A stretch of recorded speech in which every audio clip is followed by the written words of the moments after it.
कहते हैं कुछ जन्म सामान्य नहीं होते।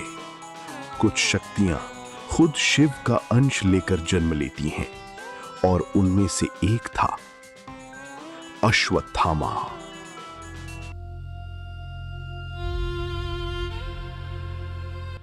महाभारत का युद्ध खत्म हो चुका था, लेकिन एक योद्धा के अंदर युद्ध और क्रोध की ज्वाला अभी भी बाकी थी।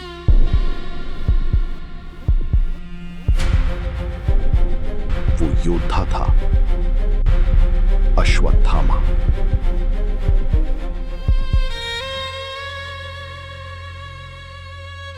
अपने पिता गुरु द्रोणाचार्य की मृत्यु ने उसे अंदर से तोड़ दिया था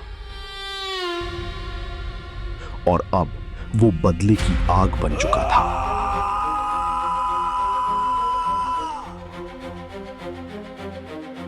उस रात उसने एक ऐसा फैसला लिया जिसने इतिहास बदल दिया। जब सब गहरी नींद में सो रहे थे, तब वो चुपचाप मौत बनकर उनके बीच आ रहा था।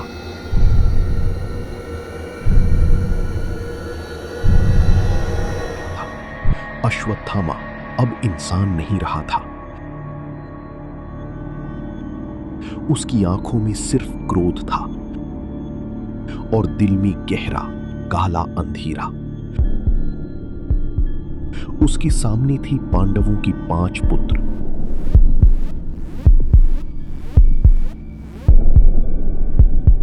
निर्दोष निहत्थे गहरी नींद में सोए हुए।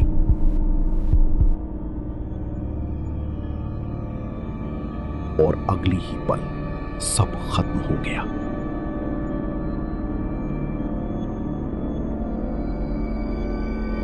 अंधेरा छा गया।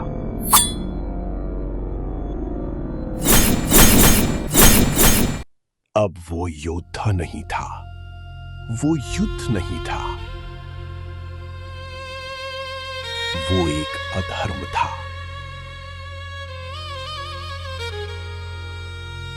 और वो आगे बढ़ चला। एक और बड़ा पाप करने, एक ऐसा पाप जिसे कभी माफ नहीं किया जा सकता। उत्तरा के गर्भ में अभिमन्यु के अजन्मे पुत्र की हत्या। कृष्ण को यह रोकना ही था। उनका क्रोध शांत नहीं रहा।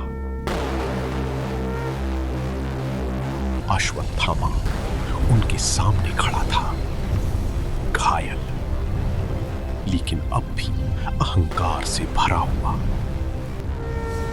लेकिन कृष्ण ने न्याय किया। कृष्ण का न्याय जो अटल था।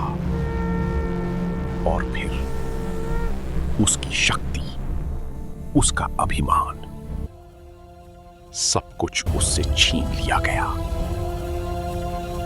उसके माथे से उसका मणि निकाल लिया गया और वो दर्द से चीख उठा। लेकिन उसकी सजा अभी शुरू हुई थी। कृष्ण ने उसे श्राप दिया, तुम अमर रहोगे, लेकिन हर पल दर्द में तुम्हें कभी मुक्ति नहीं मिलेगी। तुम इस धरती पर भटकते रहोगे, अकेले, सदियों तक। ना कोई साथी, ना कोई अपना, बस अंतहीन इंतजार। इंतजार मेरे अवतार कल्कि का, जो तुम्हें मुक्ति देगा। और फिर शुरू हुई उसकी अनंत यात्रा। ना कोई अंत। समय बदलता रहा, राज्य बदले, लोग बदले, दुनिया बदल गई, लेकिन अश्वत्थामा वहीं रहा। उसका घाव आज भी ताजा है, उसका दर्द आज भी जिंदा है।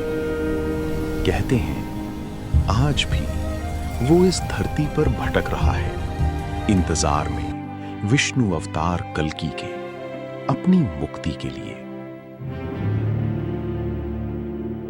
कुछ लोगों ने दावा किया है कि उन्होंने उसे देखा है, एक ऐसा आदमी जिसके माथे से खून बह रहा था, जिसकी आंखों में सदियों का दर्द था और जो अचानक अंधेरे में गायब हो गया। तो क्या अश्वत्थामा आज भी जीवित है, या ये सिर्फ एक कहानी है जिसे हम सच मानना चाहते हैं? सच क्या है, ये आज भी एक रहस्य है।